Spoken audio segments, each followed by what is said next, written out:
ओम। ओम।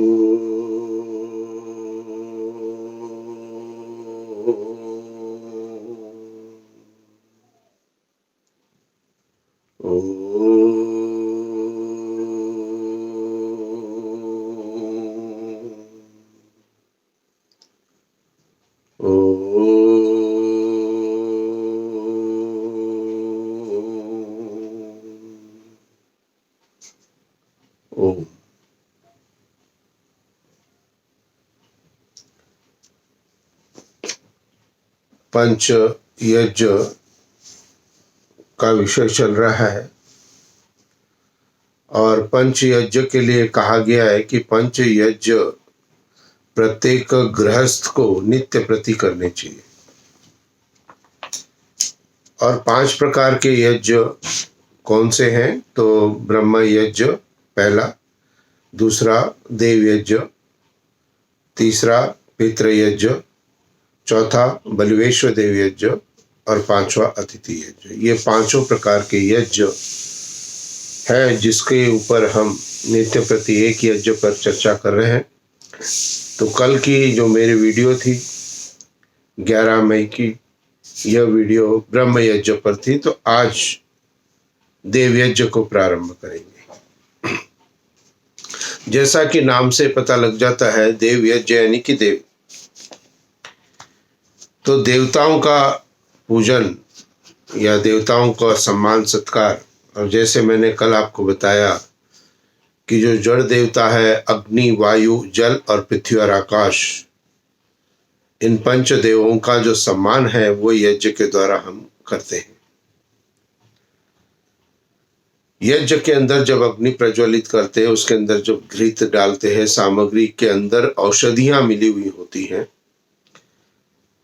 और घृत और सामग्री का वो मात्रा जो है निश्चित रूप से अग्नि को जब प्राप्त होती है और अग्नि उसको सूक्ष्म रूप में पूर्णतः वायुमंडल के अंदर व्याप्त कर देते हैं। तो वायुमंडल में व्याप्त होने से वह पूर्णतः वातावरण को, वायु को शुद्ध करता है और निश्चित रूप से यह प्रक्रिया के माध्यम से हमारी वायु, अग्नि, जल, पृथ्वी और आकाश, ये सभी कुछ शुद्ध हो जाते हैं। क्योंकि अधिक यज्ञ से धूम्र बनता है और धूम्र बनने से बादल की भी निर्माण होता है और उसके माध्यम से वर्षा भी होती है। जहाँ जहाँ भी यज्ञ की अग्नि की वायु जाएगी, वहाँ वहाँ के जल को भी वो शुद्ध करने का सामर्थ्य रखती है। तो देव यज्ञ, जिसको हम साधारण भाषा में हवन कहते हैं, तो आज हम देव यज्ञ पर चर्चा करेंगे कि देव यज्ञ क्यों किया जाना चाहिए। बहुत सारी चीजें हम अपने जीवन में इसलिए नहीं करते क्योंकि उसका महत्व हमें बहुत अधिक पता नहीं है। हवन करने से, यज्ञ करने से क्या प्राप्ति हो सकती है? तो 3 चीजें यज्ञ से प्राप्त हो जाती हैं: देव पूजा, दान और संगतिकरण। देवताओं का पूजन, जैसे मैंने अभी बताया आपको, ये यज्ञ के द्वारा संपन्न किया जाता है। तो देवताओं का पूजन हो जाता है कि हम वायु को शुद्ध कर रहे हैं। वायु क्या है? देवता है। तो देव पूजा के अंतर्गत हम निश्चित रूप से यज्ञ से, देव पूजा के अंतर्गत हम जड़ देवताओं का भी पूजन करते हैं और चेतन देवता का भी पूजन करते हैं। तो जड़ देवता तो समझ में आ गया हमने। अग्नि के अंदर में सामग्री जो औषधियां हैं, घी डाला तो पूरा वायुमंडल, अग्नि, वायु, जल, पृथ्वी और आकाश, इसको हमने शुद्ध और पवित्र कर लिया। अब चेतन देवता यज्ञ के माध्यम से कैसे सम्मानित होते हैं? तो चेतन देवता में माता पिता आदि बड़े जो भी हमारे होते हैं यज्ञ के अंदर में, उनके प्रति पूर्णतः निष्ठा, श्रद्धा भाव के साथ में हम यज्ञ को संपन्न करते हैं। और यज्ञ के अंत में जैसे प्रणाम करने की प्रक्रिया है, चरण स्पर्श करते हैं, तो ये भी सम्मान की भावना माता पिता और बड़ों के लिए, जो कि हमारे परिवार में देवता के रूप में है, पूर्ण हो जाती है। तो देवताओं का पूजन हवन के माध्यम से, यज्ञ के माध्यम से पूर्ण हो जाता है। दूसरा आता है दान। दान क्या करते हैं हम? तो जो भी विद्वान, जो भी यज्ञ कराने के लिए हम बुलाते जिनको, उनको जो दक्षिणा दी जाती है वो दक्षिणा दान का एक भाग होता है।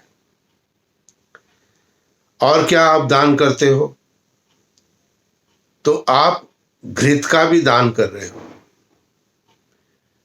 जितना भी घी यज्ञ के अंदर प्रयुक्त आपने किया है, वो सारा घी व्यक्ति स्वयं खाकर स्वयं अपने लिए लाभ प्राप्त कर सकता था, लेकिन आपने उस यज्ञ को स्वयं धारण न करके उसको अग्नि को समर्पित कर दिया। तो यज्ञ के अंदर प्रयुक्त आपकी घृत जो है, उसने पूर्णतः वायुमंडल को शुद्ध और पवित्र किया। तो आपने स्वयं न लेकर के सबके लिए उसकी व्यवस्था की है। तो दान भी यज्ञ का एक अभिन्न अंग माना गया है। तो देव पूजा, देवताओं का पूजन और दान, और तीसरा जो विशेष लाभ यज्ञ के माध्यम से प्राप्त होता है और जिसकी प्रत्येक परिवार को आवश्यकता है, वह है संगतिकरण।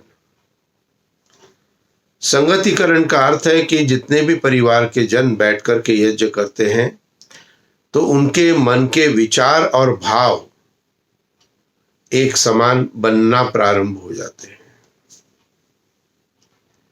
यज्ञ के अंदर में जो प्रक्रिया की जाती है, तो जब भी प्रत्येक मंत्र के अंत में हम स्वाहा का उच्चारण करते हैं, तो स्वाहा के उच्चारण करने से जो घृत और सामग्री का समर्पण यज्ञ की अग्नि में किया जाता है, उस घृत और सामग्री के समर्पण के लिए जो स्वाहा शब्द का प्रयोग किया जाता है, वह स्वाहा परिवार के सभी सदस्य एक साथ बोलते हैं, आगे पीछे नहीं बोलते। स्वाहा। तो स्वाहा एक साथ बोलने का प्रक्रिया हो गई, या अर्थात संगतिकरण हो गया, वाणी एक हो गई। मंत्र का पाठ करते हैं, तो मंत्र के पाठ में भी प्रत्येक मंत्र को समानता से बोलने का प्रयत्न करते हैं। कोई तेज मंत्र बोलता है, कोई धीरे मंत्र बोलता है। तो जब परिवार के सभी लोग बैठ कर के मंत्र पाठ करते हैं, तो थोड़ा समन्वय बनाने का प्रयत्न भी स्वतः करते हैं। और ये समन्वय जो वाणी का है, ये बहुत आवश्यक परिवार के लिए है। तो यज्ञ का जो विशेष लाभ जो प्राप्त होगा, वो है संगतिकरण। आपके बच्चों के, पति पत्नी के मध्य में इन सब के मनोभाव एक समान होना प्रारंभ हो जाएंगे, अर्थात एक ही दिशा के अंदर में आपके परिवार के विचार चलेंगे। और जहाँ पर विचारों में समन्वय है, वहाँ पर उस परिवार में सुख, शांति और आनंद की प्राप्ति हो गई। यज्ञ के अंदर जो घृत प्रयोग किया जाता है, उस घृत को गाय का घी ही प्रयोग करना चाहिए, ऐसा निर्देश किया गया है। गाय के घी और अन्य पशुओं के जो घी है, इनमें थोड़ा अंतर होता है। अन्य पशुओं का जितना भी घी हो, भैंस का हो या किसी अन्य पशु का भी घी बनता है, तो उसका रंग जो होता है घी का, वो सफेद होता है, जो स्वाभाविक रंग है। और गाय के दूध से यदि घी बनाया जाए पूर्णतः 100%, तो उस घी का स्वाभाविक रंग थोड़ा पीलापन लिए हुए होगा, किंचित मात्र पीलापन, अधिक नहीं। अधिक पीला दिखाई दे रहा है, एडिशन है। तो किंचित मात्र पीलापन जो उसके अंदर में, घृत के अंदर में है, ये गाय के घी के अंदर में स्वाभाविक रूप से है। और एक रिसर्च ऐसे बताते हैं कि ये जो पीला रंग है, ये पीला रंग समस्त वायुमंडल के कीटाणुओं को नष्ट करने की सामर्थ्य रखता है।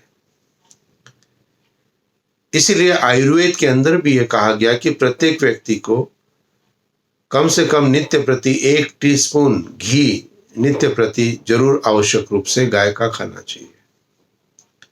स्निग्धता भी हो जाती है, अंदर की चिकनाई भी प्राप्त हो जाती है, जो कि आवश्यक भी है। और निश्चित रूप से 1 चम्मच घी से मोटापा नहीं बढ़ेगा। मोटापा किससे बढ़ता है? समोसे खाते हैं, पिज्जा खाते हैं, बर्गर खाते हैं, घर के अंदर नमकीन के जितने पैकेट्स हमने रखे हुए हैं, हाँ, फ्रेंच फ्राइज हम खाते हैं, इनसे वजन बढ़ता है। तो घी तो वास्तव में जो गाय का शुद्ध घी है, जिसको कि हम यज्ञ में प्रयोग करते हैं, इस घी के अंदर में वो सामर्थ्य है जो समस्त वायुमंडल के विषाणु तत्वों को समाप्त करने की क्षमता ये रखता है।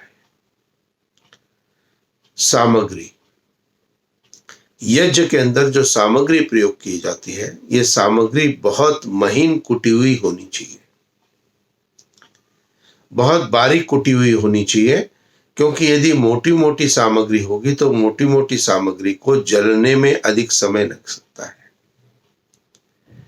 इसलिए बहुत महीन और बहुत सुगंधित, पौष्टिक, आयुवर्धक, औषधियों युक्त और पुष्टिकारक, ये सभी चीजें उस सामग्री के अंदर सम्मिलित होनी चाहिए।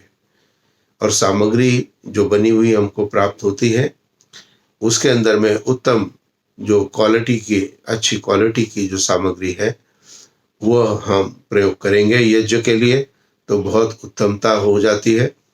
और यदि कोई मुझसे पूछते हैं तो मैं कहता हूँ जो भाई बहुत अच्छी क्वालिटी आपको लगती है, आपके हिसाब से है, उसी सामग्री का आप प्रयोग करें।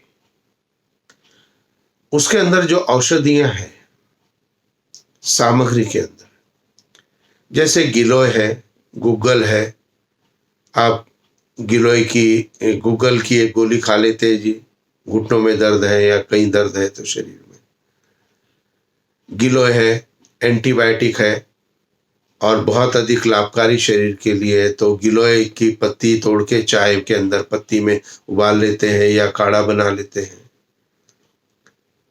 लेकिन इन सामग्री जो कि यज्ञ में प्रयोग की जाती है, इसके अंदर ऐसी तमाम अनेकों प्रकार की औषधियां भी इसमें सम्मिलित की जाती है, सुगंधित पदार्थ भी इसके अंदर सम्मिलित किए जाते हैं, पुष्टि का कारक जो पुष्टि देने वाले हैं जैसे घी आदि भी इसके अंदर में सम्मिलित किया जाता है। तो निश्चित रूप से जो सामग्री हमारी है, तो उसके अंदर जो औषधियां हैं और जो सूक्ष्म रूप में कुटी हुई है, बहुत बारीक है, तो उन सामग्री की जब हम आहुति को प्रदान करते हैं तो क्या होता है, अग्नि के संपर्क से आने से उस सामग्री की व्याप्तता पूरे वायुमंडल में हो जाती है। अब गिलोय हमने खा लिया या गूगल हमने खा लिया तो प्राप्त लाभ हमको हो गया अंदर जा कर के, लेकिन जब हम यज्ञ के अंदर में उत्तम कोटि की सामग्री का प्रयोग करते हैं तो उस सामग्री के प्रयोग से अनेकों प्रकार की औषधियां पूर्णतः घर के वायुमंडल के अंदर व्याप्त हो जाती है, क्योंकि जहां यज्ञ किया जाता है वहां पूर्णतः वायुमंडल के अंदर में उन औषधियों का प्रचार प्रसार वायु के साथ हो जाता है। और जब हम वहां बैठे हैं या आसपास जितने भी लोग उनके संपर्क में आएंगे उस वायु के, तो जब वो श्वास लेंगे तो वो औषधियां वायु के साथ आपके शरीर के अंदर भी प्राप्त हो जाएगी। और ध्यान रखिए, नस नाड़ियों के अंदर जाकर के वो आपकी शुद्धता को प्रदान करती है। तो शरीर भी शुद्ध, नस नाड़ियां भी शुद्ध। तो यज्ञ के ये जो घृत और सामग्री का जो प्रयोग किया जाता है, तो गौ घृत और उत्तम क्वालिटी की सामग्री हमें प्रयोग करनी चाहिए। तीसरी चीज जो यज्ञ में प्रयोग की जाती है उसको हम कहते हैं समिधा, यानी कि लकड़ी। तो जिन जिन प्रकार की है, तो संस्कार विधि के अंदर में दिया गया कि किन किन वृक्षों की, अधिकतर आम की लकड़ी को प्रयोग किया जाता है। तो ये जो लकड़ी जो है, जो जो बताई गई है और जिन जिन की लकड़ियां समिधा के रूप में प्रयोग की जानी चाहिए, उनका अपना एक अलग गुण होता है। और गुण ये होता है कि वह लकड़ियां बहुत कम कार्बन डाइऑक्साइड को उत्पन्न करती है। अन्य वृक्षों की यदि संविधा प्रयोग की जाए जो कि लिखी हुई नहीं है, तो वहां पर हमें निश्चित रूप से जो जो संविधाएं हैं वो अधिक कार्बन डाइऑक्साइड को उपस्थित कर सकती है। सभी जगह मंदिरों में संविधाएं उपलब्ध होती है, उन्हीं संविधाओं का हम प्रयोग करें तो उत्तमता प्राप्त हो सकती है। तो संविधा कैसी होनी चाहिए? छोटी भी होनी चाहिए, मीडियम साइज की भी होनी चाहिए, बड़ी भी होनी चाहिए। क्योंकि छोटी संविधाओं का चयन जो है नीचे किया जाएगा, उनको रखा जाएगा। मध्यम जो है वो बीच में, और सबसे मडी और वो है वो सबसे ऊपर आएगी। इसलिए तीनों प्रकार की संविधाएं जो है यज्ञ के अंदर में होनी आवश्यक होती है। अन्यथा जैसी सामग्री संविधाएं उपस्थित है उस हिसाब से आप वो व्यवस्था कर सकते हो। किंतु संविधा के बारे में एक निर्देश जरूर आप सबको करना चाहता हूं कि संविधाएं ये जो है जहां पर भी व्यवस्था, जहां से हम संविधा लाते हैं वहां पर ओपन एयर के अंदर में ये पड़ी रहती है। जब ओपन एयर में पड़ी रहती है, खुली हवा में पड़ी रहती है, तो जैसे हमारे घर के अंदर हम जब नित्य प्रति झाड़ू लगाते हैं तो धूल मिट्टी घर की साफ होती है, लेकिन संविधाओं के ऊपर दर पर दर वो मिट्टी जमती चली जाती है। तो वायुमंडल की जो अशुद्धियां उन संविधाओं के ऊपर संलग्न हो जाती है। इसलिए जब भी यज्ञ के अंदर संविधा को प्रयोग करना है तो एक दिन पहले उसको अच्छे से साफ पानी से धो करके, और थोड़ा भिगोना नहीं है, केवल साफ पानी से उसको धो करके और पूर्णतः उसको धूप के अंदर में थोड़ा सुखा दिया जाए और उन्हीं संविधाओं का प्रयोग यज्ञ में किया जाए। अधिकतर जगह पर बहुत गंदी मैली दीमक लगी हुई भी संविधाएं मैंने देखी हैं, तो इन सभी संविधाओं को हमें देवयज्ञ में प्रयोग नहीं करना चाहिए। तो क्वालिटी, उत्तम क्वालिटी की संविधाएं भी हमको प्रयोग में करनी चाहिए। तो यज्ञ के तीनों लाभ हो गए आपको, देव पूजा भी हो गई, दान भी हो गया, संगति करना। यज्ञ क्यों करना चाहिए? बहुत से लोग मुझे प्रश्न करते हैं कि आचार्य जी आप यज्ञ के महत्व पे बहुत बोलते हैं और यज्ञ कराते भी हैं आप, तो यज्ञ क्यों इतना महत्वपूर्ण आपके लिए है? तो मैंने कहा भाई आप किसको मानते हैं? कि कहते हैं जी हम रामचंद्र जी को मानते हैं, राम को मानते हैं। आप किसको मानते हैं? तो कहते हैं आप कृष्ण को मानते हैं। तो मैं उनसे ये कहता हूं कि देखिए, राम और कृष्ण ने जो किया और जो बताया, मैं इसीलिए यज्ञ की तरफ अपना समर्पण दे रहा हूं, क्योंकि जो चीजें यज्ञिक प्रक्रिया वेद के अंदर, उपनिषदों के अंदर में माध्यम से हमें प्राप्त हुई, उन यज्ञों का समर्थन पूर्णतः योगीराज श्री कृष्ण ने और मर्यादा पुरुषोत्तम श्री रामचंद्र जी ने अपने समय में आवश्यक रूप से किया है। तो जो वेद प्रकरण के अनुसार जो प्रक्रिया आई, उनका समर्पण इन दोनों महापुरुषों ने हमारे लिए किया। इसलिए मैं कहता हूं कि भाई रामचंद्र जी और कृष्ण जी ने चूंकि इसका समर्थन किया है, इसलिए मैं इस प्रक्रिया को करता हूं।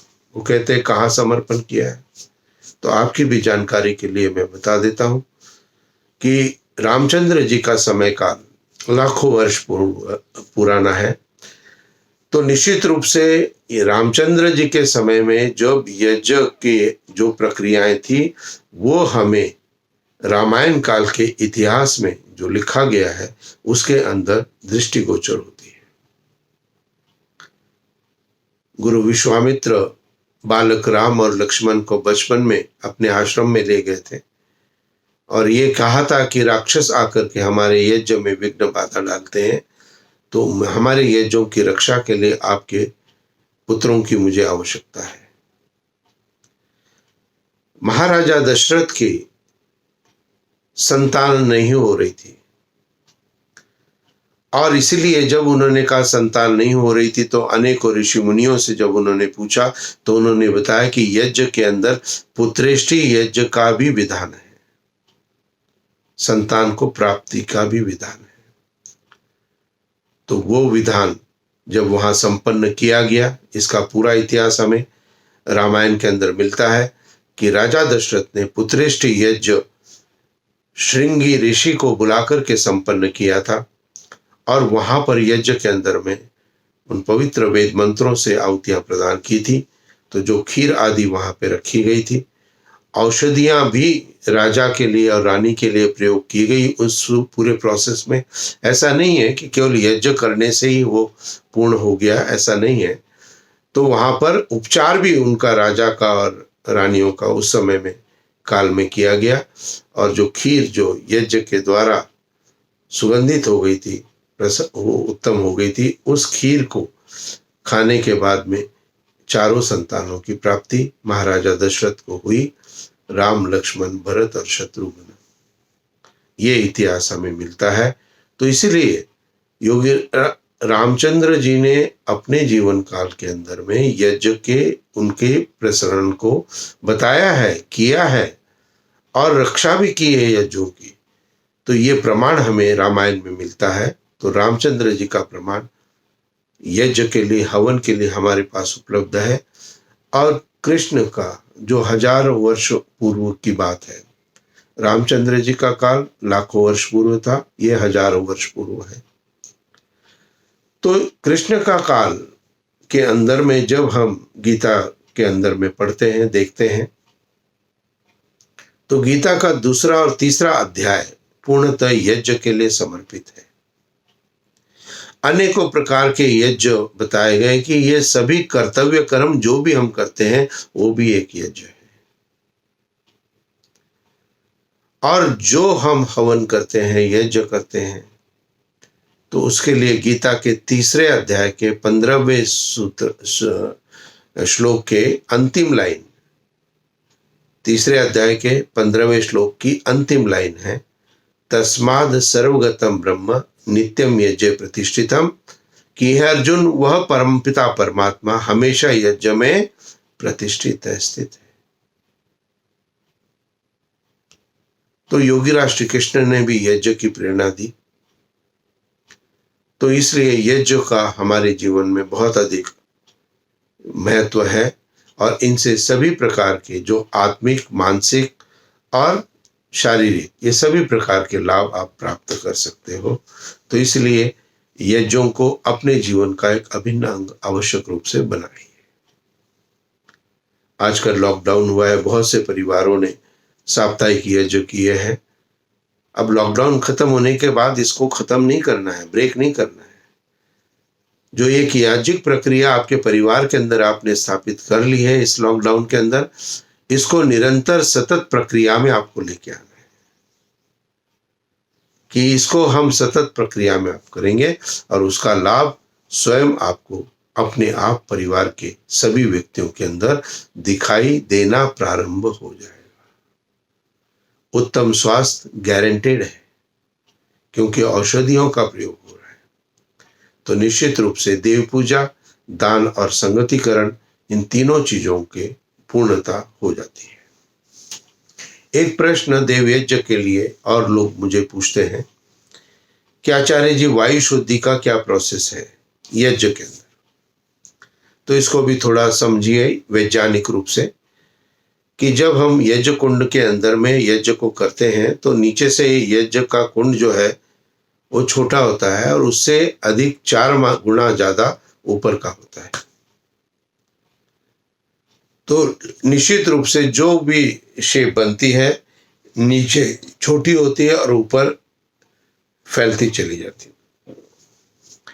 अब जब आपने यज्ञ कुंड के अंदर अग्नि को प्रज्वलित किया, औषधियां डाली, घृत डालना प्रारंभ किया, स्वाहा का उच्चारण के साथ आहुति देना प्रारंभ किया, तो क्या हो गया कि यज्ञ कुंड गर्म हो गया। यज्ञ कुंड की जो अग्नि ऊपर उठ रही है उसने अपने ऊपर की वायु को गर्म करना प्रारंभ कर दिया। और साइंस के हिसाब से हॉट एयर की एक प्रॉपर्टी होती है कि हॉट एयर ऊपर की तरफ जाती है और कोल्ड एयर नीचे की तरफ आती है। इसलिए आपके घरों में एयर कंडीशन ऊपर लगाए जाते हैं। तो जो वायु गर्म हो कर दी हमने बाय फोर्स यज्ञ की अग्नि के माध्यम से, उसने ऊपर उठना प्रारंभ कर दिया। अब अग्नि के संपर्क में वायु आ गई तो वायु जो है गर्म होने के बाद ऊपर ही जाएगी। तो ऊपर क्या हो गया, ऊपर तो छत आ गई कमरे की। अब वायु तो ऊपर जा नहीं सकती, तो ये क्या कहूँगा, यह वायु खिड़की और दरवाजों से बाहर निकल के वायु में ऊपर चली जाएगी। और इसी वायु से कहा जाता है बादलों की उत्पत्ति भी होती है। तो हमने अपने कमरे की, जहां पर हम यज्ञ कर रहे थे, वहां के यज्ञ की जगह, जो भी कमरे की जगह थी, स्थान था, जितना प्रभावित था, उसकी वायु को गर्म करके बाय फोर्स हमने खिड़की और दरवाजे से कमरे के बाहर भेज दिया। अब वैक्यूम कभी नहीं रहता है, इस बात को भी आप जानते हो, वैज्ञानिक सत्य है। इसलिए अंदर जब कमरे में वैक्यूम हो गया, क्योंकि बाय फोर्स हॉट एयर बाहर चली गई, तो बाहर से शुद्ध वायु अंदर आ गई। तो एक सर्कल आपका बन जाता है। यज्ञ की अग्नि गर्म होकर ऊपर गई और ऊपर बाहर चली गई, तो बाहर से शुद्ध वायु अंदर आई और ये एक सर्कल बन जाता है और इसका दायरा विस्तार होता चला जाता है। यज्ञ को हमें दोनों समय करना चाहिए, ऐसा विधान वेद के अंदर कहा गया है। क्योंकि प्रातः काल की जो सामग्री और घृत आप प्रयोग करते हो, वो अगले दिन तक प्रयोग में वो वायु का प्रभाव नहीं रहता है। तो प्रातः काल जो हमने यज्ञ किया, उसका सुगंधि का, औषधियों का, सबका प्रभाव सायंकाल तक स्थिर रह सकता है। फिर सायंकाल को पुनः यज्ञ किया आपने, हवन किया, और वह हवन काल का जो है वो अगले दिन प्रातः काल तक आपका जो है पूर्ण हो जाता है। तो इसीलिए यज्ञ को दोनों समय करना चाहिए। और प्रथम जो यज्ञ था, जिसके ऊपर मैंने कल अपनी एक वीडियो आपको दी है लगभग 40 मिनट की, तो वहां पर ब्रह्म यज्ञ, यानी कि केवल दैनिक मेडिटेशन हम कैसे करेंगे, इसके ऊपर चर्चा मैंने की थी। यज्ञ हवन नहीं बताया था, हवन का सब्जेक्ट आज हमारा है। कल का जो डेली इन प्रोसेस मेडिटेशन है हमारी, उसके लिए हमें क्या करना चाहिए और ब्रह्म यज्ञ क्या है, उसके क्या लाभ है, तो ये मेरे कल के वीडियो में आपको प्राप्त हुए। तो देव यज्ञ को दोनों समय हमें करना चाहिए। सूर्योदय के बाद, सूर्योदय से प्रारंभ करना और सूर्य अस्त के बीच में यज्ञ का विधान है, क्योंकि सूर्य की रश्मियों के साथ इसको जोड़ा गया है। तो इसका जो समय काल जो बताया गया है वो सूर्योदय से सूर्यास्त के बीच में बताया गया था। और ये ब्रह्म यज्ञ यानी कि डेली प्रेयर्स का भी मैंने कल आपको बता दिया है टाइम, वो टाइम आप कल की वीडियो में देख ले सकते हैं। तो देव यज्ञ यानी हवन हमारे पूरे व्यक्तित्व के लिए, हमारे पूरे परिवार के लिए, हमारे पूरे समाज के लिए, हमारे पूरे राष्ट्र के लिए बहुत उत्तमता हमें प्राप्त कराता है। तो निश्चित रूप से याज्ञिक प्रक्रिया के अंतर्गत हम अपने जीवन में यज्ञ आदि को करना प्रारंभ करें। जिन परिवारों ने मासिक यज्ञ करना शुरू किया है, बहुत उत्तमता है। जिन्होंने साप्ताहिक यज्ञ करना शुरू किया है, बहुत उत्तमता है।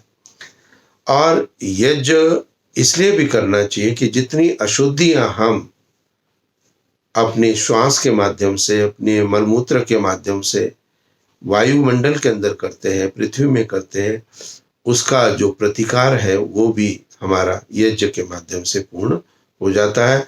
क्योंकि हमने जो वायु है वो कार्बन डाइऑक्साइड छोड़ दी, तो यज्ञ के माध्यम से हमने उस वायु को भी शुद्ध करने का प्रयत्न कर लिया है। तो यज्ञ के करने की प्रक्रिया को अब समाप्त नहीं करना है। तो जिन परिवारों ने लॉकडाउन में साप्ताहिक यज्ञ, सब परिवार, बहुत सारे फोटोग्राफ्स मेरे पास में आए हैं, बहुत मुझे प्रसन्नता हुई। अब इसको समाप्त नहीं करना है, इसको अपने जीवन का अभिन्न अंग बनाना है।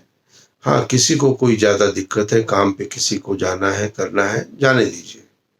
लेकिन बाकी के लोग ज़रूर आवश्यक रूप से बैठ कर के करें। इसलिए कोई कहीं जा रहा है, इसलिए हम आज यज्ञ नहीं करेंगे, तो वो व्यवस्था भी नहीं होनी चाहिए। अपितु जब सबका समय एक साथ बने, सूर्योदय से सूर्यास्त के बीच में किसी भी समय आप यज्ञ को कर सकते हो। प्रातः काल शुद्ध होता है, शरीर शुद्ध होता है, भोजन आदि हमने नहीं किया है, इसलिए मन भी शुद्ध होता है। ये सभी चीजों की शुद्धता है, इसलिए प्रातः काल अधिकतर यज्ञ को संपन्न किया जाता है। यज्ञ के विषय में कई सारे प्रश्न आते हैं, तो अब मैं कुछ प्रश्न और उत्तर मैं लेता हूं। प्रश्न भी आपको बताऊंगा और फिर उसका उत्तर भी, जो कि देवयज्ञ अर्थात हवन से जुड़ा हुआ है, तो उसका मैं थोड़ा सा आपको ये प्रश्न उत्तर भी बताना चाहता हूं। स्वाहा शब्द का अर्थ क्या है? तो स्वाहा शब्द का अर्थ यह है, उत्तर दिया है कि जैसा ज्ञान आत्मा में हो वैसा ही जीव से बोले, विपरीत नहीं। और जैसे परमेश्वर ने सब प्राणियों के सुख के अर्थ सब जगत के पदार्थ रचे हैं, वैसे मनुष्यों को भी परोपकार करना चाहिए। तो स्वाहा का अर्थ है कि दूसरे के लिए हम समर्पण दे रहे हैं। हाँ? तो ये स्वाहा का अर्थ है। और जैसा आत्मा में वैसा ही जीव से बोलना है। और प्रत्येक की आत्मा क्या करता है? सत्य को जानता है। आपको जी आत्मा में झूठ बोलने की प्रवृत्ति हो गई तो झूठ बोल रहे, लेकिन झूठ बोलने की वृत्ति तो उत्पन्न हो गई अंदर से आत्मा में, लेकिन आत्मा यहां जानता है कि मैं झूठ बोल रहा हूं। तो यहां पे इसका अर्थ है कि जैसा आत्मा में शुद्ध पवित्र ज्ञान हो वैसा ही जीव से बोलना चाहिए। प्रश्न किया है, होम से क्या उपकार होता है? उत्तर दिया है, सब लोग जानते हैं कि दुर्गंध युक्त वायु और जल से रोग, और रोग से प्राणियों को दुख, और सुगंधित वायु से, दुर्गंध युक्त वायु से क्या हो जाता है? रोग हो जाता है जल से, और रोग से प्राणियों को दुख प्राप्त हो जाता है। और सुगंधित वायु से क्या होता है ये बताया इसके उत्तर में, जल से आरोग्य, और रोग के नष्ट होने से सुख प्राप्त होता है। तो जैसे मैंने बताया कि जब जल औषधि युक्त हो जाता है तो निश्चित रूप से वो रोगों का विनाश करता है। और यज्ञ करने से जो धूम्र बनता है, उसी धूम्र से जो है बादल की उत्पत्ति होती है, और बादल के द्वारा जब वर्षा होती है तो शुद्ध औषधि युक्त जल प्रत्येक मनुष्य को प्राप्त होता है। अगला प्रश्न है, और बहुत अच्छे प्रश्न है, चंदन आदि घिस के किसी को लगाए व घृत आदि खाने को देवे तो बड़ा उपकार हो, अग्नि में डाल के व्यर्थ नष्ट करना बुद्धिमानों का काम नहीं। ये प्रश्न भी उत्पन्न हुआ है। अब इसका उत्तर क्या दिया है, इसको जरूर आवश्यक रूप से ध्यान से समझे, विचार करें। जो तुम पदार्थ विद्यार्थ जानते तो कभी ऐसी बात न कहते, क्योंकि किसी द्रव्य का अभाव नहीं होता है। देखो, जहां होम होता है वहां से दूर देश के स्थित पुरुष के नासिका से सुगंध का ग्रहण होता है, वैसे दुर्गंध का भी ग्रहण होता है। इतने ही से समझ लो कि अग्नि में डाला हुआ पदार्थ सूक्ष्म होके फैल के वायु के साथ दूर देश में जाकर के दुर्गंध की निवृत्ति करता है। अब जैसे यहाँ प्रश्न पूछा, भाई चंदन आदि खुद लगा ले या घी आदि खुद खा ले तो आपको ही तो लाभ होगा ना। लेकिन यज्ञ में यदि चंदन की लकड़ी को प्रयोग किया जाता है तो उसकी सुगंधी पूर्णतः बहुत दूर देश तक पहुंचती है, और वहां तक सब लोगों को उसका लाभ प्राप्त हो जाता है। ऐसे घी भी डालने से घी का भी जो प्रभाव है वो सबके लाभ के लिए पहुंचता है। अगला प्रश्न, जब ऐसा ही है तो केसर, कस्तूरी, सुगंधित पुष्प और अतर आदि के घर में रखने से सुगंधित वायु होकर सुखकारक होगा। अब एयर फ्रेशनर डाल लगा देते लोग बहुत सारे, या कपूर आदि लगा दिया, या सुगंधित कोई चीज लगा दी घर के अंदर में, तो उससे भी तो वहां की वायु सुगंधित होगी ना। तो इसका उत्तर क्या दिया है ये समझिए, जो यज्ञ के प्रभाव को, उत्तमता को बताता है। उस सुगंधि का वह सामर्थ्य नहीं है कि गृहस्थ वायु को बाहर निकालकर शुद्ध वायु को प्रवेश करा सके। आपने एयर फ्रेशनर लगा दिया तो घर के अंदर, कमरे के अंदर आपने सुगंधी फैला दी, लेकिन उस एयर फ्रेशनर में यह सामर्थ्य नहीं कि घर की अशुद्ध वायु को वो बाहर फेंके। जैसा मैंने अभी यज्ञ की प्रक्रिया में आपको बताया कि कमरे की अशुद्ध वायु को यज्ञ के माध्यम से बाहर फेंक दिया जाता है, उसी बात को यहां पर बताया है। और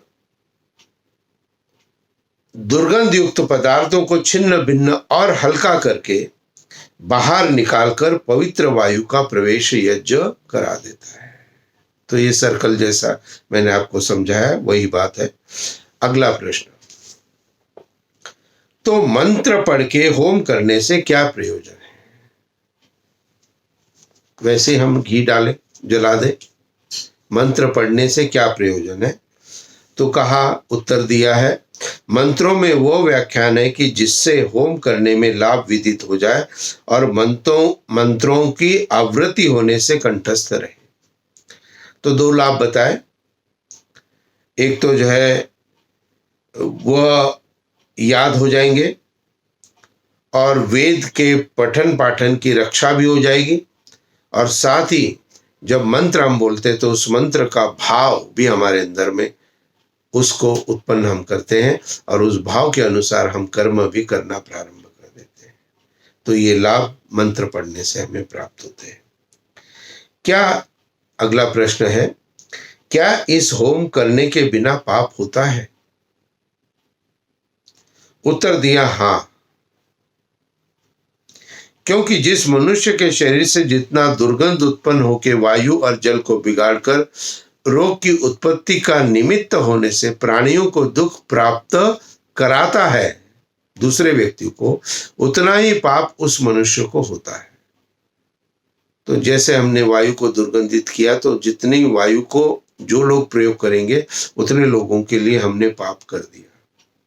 इसलिए उस पाप के निवारणार्थ उतना सुगंध व उससे अधिक वायु और जल में फैलाना चाहिए, जो कि यज्ञ के माध्यम से संभव हो जाता है। और यदि नहीं करेंगे यज्ञ तो फिर पाप हम कर रहे हैं, क्योंकि हम दुर्गंध युक्त वायु को फैला रहे, दूसरे व्यक्ति को दुर्गंध हम दे रहे हैं, तो ये पाप कर्म आता है। और भी इसके अंदर विस्तार दिया। उत्तर के अंदर में क्या दिया कि खिलाने पिलाने से उसी एक व्यक्ति को सुख विशेष होता है। जितना घृत और सुगंधादि पदार्थ एक मनुष्य खाता है, उतने द्रव्य के होम से लाखों मनुष्यों का उपकार हो सकता है। परंतु जो मनुष्य लोग घृत आदि उत्तम पदार्थ न खावे तो उनके शरीर और आत्मा के बल की उन्नति न हो सके। इससे अच्छे पदार्थ खिलाना पिलाना भी चाहिए। अच्छा नहीं खाया, गुड क्वालिटी, तो प्राप्त नहीं होगा लाभ, परंतु उससे होम अधिक करना उचित है, इसलिए होम का करना आवश्यक है। इसलिए होम के अंदर भी आवश्यक चीजों को डालना है। प्रत्येक मनुष्य कितनी आहुति करे और एक एक आहुति का कितना परिमाण है, कितनी आहुति हमको डालनी है। तो कहा, उत्तर दिया, प्रत्येक मनुष्य को 16-16 आहुति और 6-6 मासे घृत आदि एक एक आहुति का परिमाण न्यून से न्यून होना चाहिए। जो इससे अधिक करे तो बहुत अच्छा है। कम से कम 16 ये पुस्तकों के अंदर में दिए गए हैं। दैनिक यज्ञ की प्रक्रिया के अंतर्गत प्रातः सायं जो करते हैं उनके लिए 16-16 कम से कम आहुति का जो यज्ञ संपन्न किया जाता है। जहाँ पर साप्ताहिक होता है वहाँ पे स्वस्ति वाचन, शांति करणम आदि से विश्व स्तुति, प्रार्थना, उपासना तो कॉमन है ही यज्ञ में, लेकिन ये अधिक बोला जाता है। तो इसलिए विशेष संस्कारों के यज्ञ में, जैसे नामकरण संस्कार है, गर्भाधान संस्कार है, यज्ञोपवीत संस्कार है, विवाह संस्कार है, तो इसमें भी इस पूरी याज्ञिक प्रक्रिया के साथ उन विशेष मंत्रों का पाठ किया जाता है जो कि उस संस्कार के लिए आवश्यक होते हैं। तो मंत्र पाठ भी करना चाहिए। अब दो यज्ञ जो है हमने बता दिए आपको। कल हमने ब्रह्म यज्ञ बताया था, और ब्रह्म यज्ञ को जो डेफिनेशन थी वो थी कि पढ़ना पढ़ाना, ये भी ब्रह्म यज्ञ के अंतर्गत आता है। आप स्वाध्याय नित्य प्रति कर रहे हैं, समझिए ब्रह्म यज्ञ कर रहे हैं, क्योंकि धर्म ग्रंथ को पढ़ने से भी आत्मा में पवित्रता होती है, जो कि मुझे प्रार्थना करने से भी प्राप्त होती है। तो पढ़ना पढ़ाना भी ब्रह्म यज्ञ बताया गया है। संध्या उपासना, वैदिक संध्या आदि करना दोनों समय, तो ये भी जो है ब्रह्म यज्ञ का भाग बताया गया है। ईश्वर की स्तुति प्रार्थना उपासना करना, ईश्वर की स्तुति प्रार्थना उपासना के 8 मंत्र हम पाठ करते हैं, वो भी है। और स्तुति प्रार्थना और उपासना के अन्य मंत्र कौन से हैं? तो अन्य मंत्र है ईश्वर की स्तुति प्रार्थना और उपासना जिनके अंतर्गत की जाती है, तो वहां पर हम ईश्वर की स्तुति प्रार्थना उपासना में हम जो है स्वस्ति वाचन और शांतिकरणम प्रकरण को भी सम्मिलित कर लेते हैं। क्योंकि जैसे विश्वानी देव के मंत्र पढ़े कोई क्रिया नहीं की, उसी प्रकार से स्वस्ति वाचन का भी पाठ किया जाता है, उसी प्रकार से शांतिकरणम का भी पाठ किया जाता है। तो ये पूरी प्रक्रिया ब्रह्म यज्ञ की होती है। और इसके बाद जब हम अग्नि के अंदर दीपक को प्रज्वलित करके यज्ञ की अग्नि को प्रज्वलित करते हैं, तो वहां से देव यज्ञ का प्रारंभ होता है। तो अग्नि प्रज्वलित करने से पहले जितना भी प्रकरण हम करते हैं वो देव यज्ञ होता है। दैनिक जो आप प्रार्थना करते हो वो भी देव यज्ञ है, और पढ़ना पढ़ाना स्वाध्याय करना भी देव यज्ञ है, ओम का जप करना भी देव यज्ञ है। तो ये सभी प्रक्रिया जो है देव यज्ञ के अंतर्गत आती है। तो इन सभी प्रक्रियाओं को हमें करना चाहिए। तो ब्रह्म यज्ञ भी समाप्त हो गया, और देव यज्ञ अनेकों प्रकार के यज्ञ हैं, और इसके लिए कहा गया अग्निहोत्र से लेके अश्वमेध पर्यंत यज्ञ और विद्वान की सेवा संग करना, ये देव यज्ञ कहलाता है। क्योंकि देव यज्ञ जब आप करते हो तो निश्चित रूप से किसी विद्वानों का संग भी आपको प्राप्त हो जाता है, तो वो भी आपको देव यज्ञ से लाभ प्राप्त कराता है। तो ब्रह्म यज्ञ और देव यज्ञ दोनों प्रकार के यज्ञों को अपने दैनिक जीवन का अंग आप बनाएंगे और इसको अपने जीवन के अंदर प्रारंभ करेंगे। दैनिक प्रक्रिया जैसे आप कर रहे हो, जितना कर रहे हो, उसके अंदर ध्यान और मन और स्थिर आसन में बैठना और एक निश्चित समय पर करने का प्रयत्न करना प्रारंभ कर दो। और देवयज्ञ के अंतर्गत उत्तम क्वालिटी की सामग्री आदि सही प्रकार से हमें यज्ञ को करना चाहिए। यज्ञ को जो उत्तमता है, जैसे बहुत से लोग कहते हैं आचार्य जी, जैसे यज्ञ की जो सामर्थ्य है उसको उत्पन्न किया था देवयज्ञ में, रामायण काल में पुत्रेष्टि यज्ञ में। तो ऐसे हमारी जो याज्ञिक प्रक्रिया है उसके अंदर में पूर्णता को कैसे हम कामनाओं की सिद्धि को कर सकते हैं। क्योंकि यज्ञ के अंदर में जो आहुति दी जाती है मीठे भात की, वो शिष्टकृत आहुति भी कामना पूर्ति के लिए होती है। अब कैसे आपकी कामना पूर्ण होती है? तो आपके लिए उसको जब भी आप किसी भी संस्कार को घर के अंदर कराते हो, किसी भी विशेष यज्ञ को घर के अंदर कराते हो, क्योंकि आपकी कामना कुछ और है। दैनिक की तो कामना हमारी वायु शुद्धि आदि है, देव पूजा दान संगति कर, लेकिन विशेष कामना से जो आप यज्ञ कराते हैं किसी को बुला करके, तो वहां पर आपको 3 चीजें उत्तम होनी चाहिए, और वह 3 चीजें उत्तम होने से आपकी वो कामना यज्ञ पूर्ण हो सकता है। एक तो यज्ञ को जो कराने वाले हैं, यज्ञ को जो संपन्न करा रहा है आपसे, उनका आचरण, विचार और व्यवहार उत्तम होना चाहिए। इसलिए उत्तम कोटि के विद्वानों को, जिनके अंदर में सामर्थ्य है, जिनका आचरण अच्छा है, आचरण तो कोई भी अच्छा रख सकता है ना, एक रिक्शे वाले का भी आचरण अच्छा हो सकता है, लेकिन विधि भी उसको आनी चाहिए। तो केवल आचरण उत्तम होने से नहीं होता है कि हमने जिसको बुलाया, तो कराने वाला उत्तम कोटि का, उसका आचरण उत्तम होना चाहिए, और उसके बाद उसकी जो विधि है उसका उसको पूर्णतः ज्ञान होना चाहिए। तो यज्ञ का जो कर्म कराया जाता है विवाह संस्कार में जैसे करने हैं, तो विवाह संस्कार में क्या सोचते हैं, अधिकतर जब भी मैं कहीं पर भी विवाह संस्कार कराने जाता हूँ तो अधिकतर लोग जब बहुत लेट हो जाते हैं तो बाद में कहते हैं आचार्य जी कितना समय लगेगा बताओ। दुर्भाग्य है हमारा कि हमने 1 या 2 रात्रि के बजा दिए। जो विवाह संस्कार गोधूली के अंदर होना चाहिए था सायंकाल के समय, उसके लिए रात के 1 या 2 बज जाते हैं।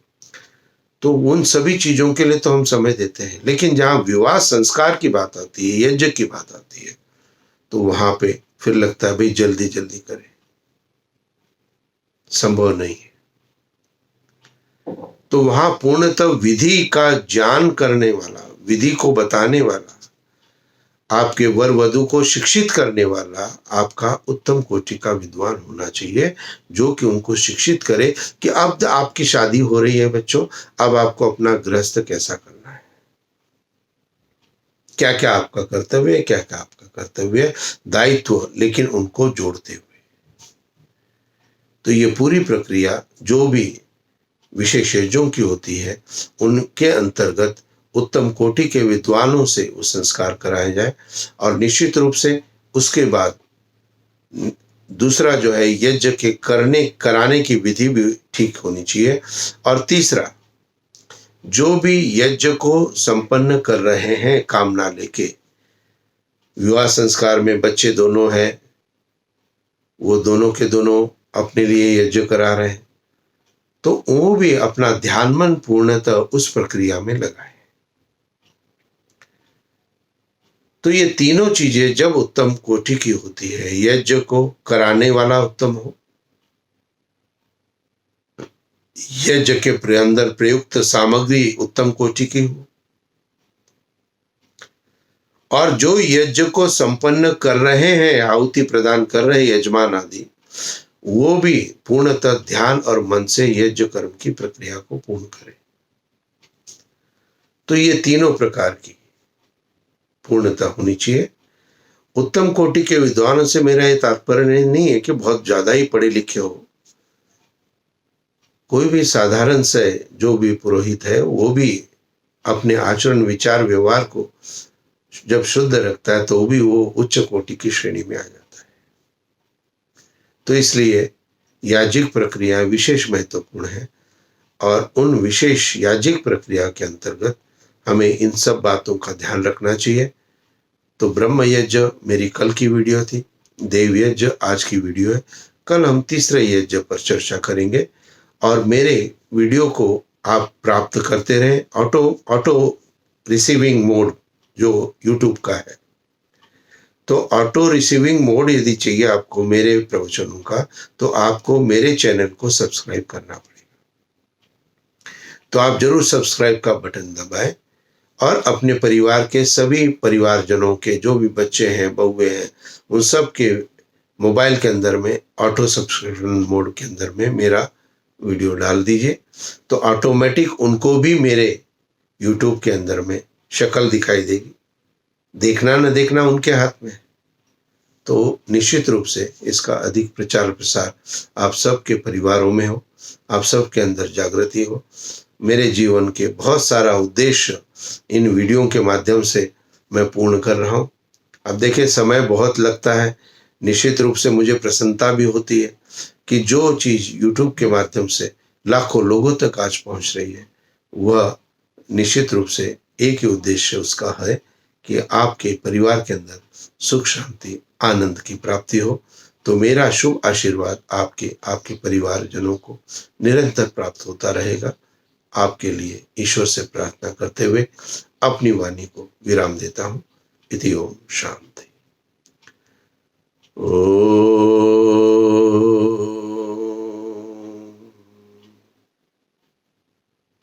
शांति शांति शांति। आपको सादर नमस्ते जी। ओम।